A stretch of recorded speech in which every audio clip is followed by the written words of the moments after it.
Dan juga di garis bawahi poin ini ya, ini sering saya bahasakan. Tapi ini saya ulangi mungkin karena cukup lama kita libur kemarin. Ikhwani, orang berbuat amal soleh itu ada kenikmatannya. Orang buat dosa ada kenikmatannya. Tapi dua kenikmatan ini mustahil bersatu, nggak bisa. Antum kalau merasakan nikmatnya ibadah, dan itu dengan cara ibadah itu tanda kutip harus dipaksakan, nggak bisa nggak. Kalau antum tidak paksakan sholat malam, mulai nanti malam bunyiin jam beker, atur sejadahnya, bubuhi minyak wangi, paksain diri bangun, mustahil. Sampai mati antum tidak akan sholat malam. Karena syaitan nggak mau kita ibadah, harus dipaksakan tuh. Kalau kita tidak paksakan, jalan ke rak buku kita di rumah yang kita taruh Al-Quran, paksakan jalan ke sana, ngambil Qurannya, paksakan baca selembar sehari, tidak bakal dibaca sampai kita meninggal. Mungkin sampai anak cucu kita juga tidak sentuh Quran itu. Mereka cuma mengenang, oh itu Quran nenek dan kakek saya. Nggak bisa kalau nggak dipaksain. Ibadah yang dipaksakan, Allah gunakan kata-kata paksa dalam Al-Quran ini ya, tanda kutip bahasa saya ini ya.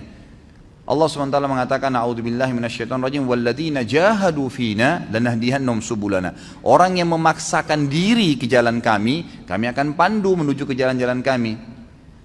Kalau kita biasakan paksakan diri, sesuatu yang dipaksakan di awalnya itu nanti akan menjadi sebuah kebiasaan. Kalau dia kebaikan maka akan baik tuh. Kita kalau biasakan diri puasa Senin Kamis atau biasakan diri untuk azan langsung ke masjid, coba biarin bergulir tuh. Nanti kalau sudah menjadi sebuah kebiasaan, kita nggak enak lagi kalau nggak kerjain gitu. Karena kenikmatannya sudah muncul. Kalau ada orang yang setiap azan ke masjid, sebulan aja misalnya dijaga sama dia, nanti gak enak tuh, sekali aja terlambat satu rakaat masbuk, apalagi kalau ketinggalan sholat berjamaah, itu luar biasa penyesalannya, seperti sebuah gunung yang berat. Dari ini yang kata Nabi SAW, orang mukmin kalau berbuat dosa kecil, pelanggaran kecil sebenarnya, seperti gunung yang besar di atas punggungnya, berat rasanya, menyesal kenapa ya gitu. Sementara orang munafik kalau berbuat dosa besar, dianggap seperti lalat yang hinggap di hidungnya dan dia usir seperti ini. Kecil bagi dia. Nah kenikmatan ibadah itu akan ada dengan cara antum harus paksain ibadah tuh, nggak bisa. Ikhwani, berhenti membuka peluang buat syaitan, jin dan manusia yang terus membisikkan, nantilah, gampanglah, kamu alim ya, berubah ya, sok alim dan segala macam istilah. Habis sudah masalahnya itu. Saatnya kita hijrah. Sampai kapan kita mau dengar syaitan-syaitan nih semuanya? Jangan sampai nanti ajal mati baru antum menyesal, penyesalan di belakang loh.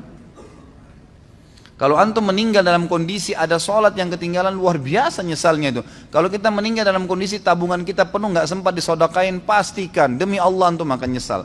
Kenapa dulu saya nggak bangun masjid ya? Kenapa dulu saya nggak begini ya? Kenapa dulu saya nggak begitu ya? Terus itu, gitu kan?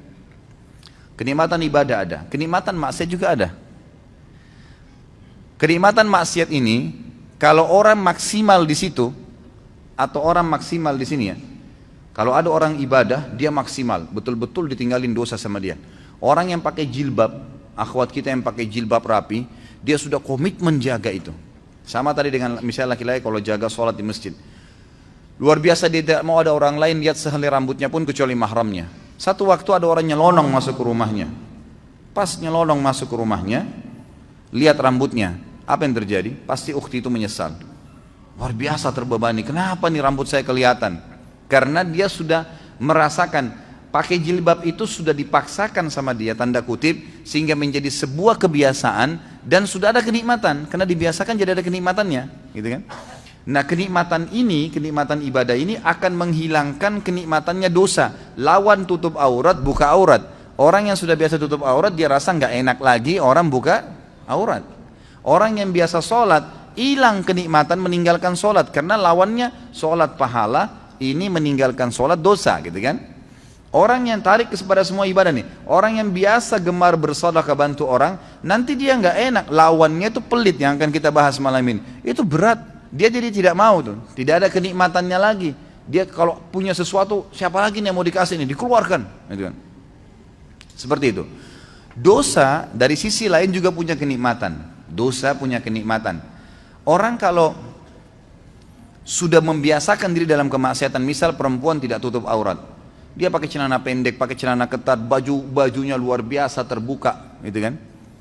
Kenikmatan dia jadikan sebagai kebiasaan, muncul kenikmatannya itu. Makanya semua yang dibeli pakaian pendek semua. Kenikmatan ibadah lawannya tutup aurat itu hilang dari dia. Mustahil dia mau tutup auratnya, gitu kan? Karena dia sudah merasakan kenikmatannya maksiat nih. Gitu. Tarik ini dalam semua kemaksiatan apapun yang antum rutinkan. Makanya sering saya bahasakan ikhwani, Allah Subhanahu Wa Taala menyibukkan kita dengan kegiatan-kegiatan agama tuh. Dibuatin jadwal seharian, ada jadwal sholat, ada jadwal baca Quran, ada amal-amal soleh, banyak programnya ditawarkan supaya padat. Syaitan untuk membuat agar program-program ibadah ini terganggu, dibuatin program juga sama dia, program-program kemaksiatan. Kalau antum sudah dikena dengan satu dosa, misal nonton gosip jam 8 pagi, contoh, syaitan hiasin tuh supaya jadi indah dan menjadi kebiasaan antum. Setiap jam 8 nggak enak kalau nggak nonton misalnya. Jadi sebuah kenikmatan, ya kan? Maka antum tidak akan mau diganggu jam itu, kegiatan apapun, mau baca Quran, mau mengaji, mau apa, pokoknya harus saya nonton ini, gitu kan? Dibuat kenikmatan. Kalau kenikmatannya sudah muncul, maka kenikmatan ibadah tidak ada. Kalau ada orang maksimal di sini, dia nikmatin ibadahnya, dia tinggalkan benar-benar 100% dosa, itu yang luar biasa. Itu yang kita harapkan. Kalau ada orang yang maksimal juga di dosanya, tidak pernah beribadah, kalau menurut saya dengan kacamata dia ya, saya bicara dengan kacamata orang yang bermaksiat, itu bagus dia. Kenapa dia bagus? Karena dia maksimal menikmatin tuh. Kalau ada orang yang tengah-tengah, nah ini yang paling banyak nih. Mudah-mudahan di sini tidak ada. Di tengah-tengah, dia mau ibadah, tapi juga disisipin untuk maksiat. Orang yang seperti ini ikhwani, tidak merasakan maksimal nikmatnya ibadah. Biar antum mau tutup mata, mau baca ayat 1 jam, tidak khusyuk-khusyuk, karena masih ada dosanya. Kalau berimbang dua-duanya, ini nggak ada kenikmatannya, ini juga nggak ada kenikmatannya. Jadi nggak nikmat ibadah, nggak nikmat maksiat, gitu kan? Kalau ada orang misalnya mabuk, dia anggap bolehlah kumpul-kumpul sama teman, minum. Tapi dia juga jaga 5 waktu sholat. Kira-kira pada saat dia mabuk jam 2, jam 3 malam, dia pikirin sholat subuh, terganggu nggak? Lagi mabuk, duh sebentar mau subuh nih. Nggak nikmat tuh mabuknya. Ya nggak maksimal, karena dia masih terbebani dengan sholat subuh. Jadi kalau ada orang mabuk sekalian, dia nggak pikir sholat, itu maksimal dia. Dia nikmatin, tapi ingat ujungnya neraka, bukan saya sarankan ya. Ujungnya neraka nih. Tapi saya coba datangkan ikhwani supaya antum keluar dari poin yang ini nih. Ada orang di sini, jadi dia masih membuka diri untuk kemaksiatan sehingga ibadahnya nggak pernah bisa khusyuk karena dia masih buka pintu ini. Jadi nggak bisa. Di sini nggak nikmat, di sini nggak nikmat. Dia kalau berbuat ibadah, kemudian dia juga masih buat maksiat. Nanti dia pada saat sudah pelihara jenggot, sudah mulai hadir pengajian, sudah mulai jaga sholat, tapi masih pacaran misalnya. Dia jalan, kalau dia jalan dengan pacarnya itu, pasti dia diikuti dengan ketakutan-ketakutan. Takut dilihat, takut nanti ada yang tahu nih teman pengajian, takut begini, nggak maksimal tuh. Coba kalau dia nggak ada beban, memang dasarnya rusak, mau telanjang di jalan, mau pergi kemana-mana sama dia nggak ada beban, nggak peduli, gitu kan? Memang ahli neraka sudah, ya sudah. Dia sudah nggak ada malunya, kata Nabi SAW, kalau kau tidak malu, buat apa yang kau inginkan? Nah ini dia rasakan maksimal di situ, tapi ujung-ujungnya konsekuensi ada, dosa dan masuk neraka, gitu kan? Jadi antum tidak ada opsi. Menjadi orang yang mukmin memang sejati, nggak ada lagi peluang untuk maksiat. Udah habis ceritanya tuh. Bisikan-bisikan syaitan untuk gini, untuk gitu, negosiasi supaya masih mau ngurangin kehusuan pahala, ngurangin sedekahnya. Buka dompet 50.000, 10.000, sama 5.000. Pas antum buka niat mau sedekah buat orang fakir miskin. Begitu antum buka syaitan bisikin 5.000 aja. Ya. Dia ambil 5.000 kasih. Enggak, a'udzubillahi minasyaitonirrajim. Makin besar jaring yang kita lempar, makin besar ikan yang didapat. Bagaimana caranya orang mau dapat ikan paus pakai cantolan yang kecil? Jebol lah. Gitu. Untuk nangkap ikan teri dipakai untuk panggil ikan paus, nggak bisa. Pakai kapal tanker. Tuh dapat ikan paus tuh besar. Gitu kan. Ngasih 1.000 rupiah minta sama Allah kesehatan, kekuatan, keturunan, selamat dari neraka, masuk surga, jodoh yang baik. Wah, luar biasa. Gimana caranya? Padahal kalau dia belikan atasannya hadiah, dibungkus kemasan bagus, macam-macam. Kita kalau kasih fakir miskin, ikhwani, itu kita bukan kasih dia sebenarnya. Kita seperti memberikan hadiah kepada Allah itu.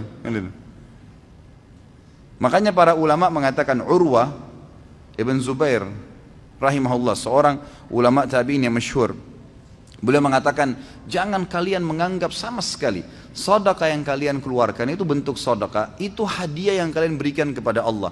Maka malulah seseorang di antara kita kalau memberikan kepada Allah lebih sederhana dari apa yang dia berikan kepada orang yang dia hormati dari manusia. Kalau perlu, kalau kita mau kasih buah, memang di packing resmi, bagus, kasih fakir miskin. Itu gimana senangnya dia. Dia sih cuma dapat duniawianya, tapi Allah memberikan kita balasan sesuai dengan kadar keikhlasan kita. Gitu kan? Jadi di sini maksimal ke sini, dan ini sudah tolak. Saatnya hijrah, nggak bisa sampai kapan nih? Gitu. Kalau setengah-setengah percuma gitu. Tidak akan merasakan kenikmatan semuanya.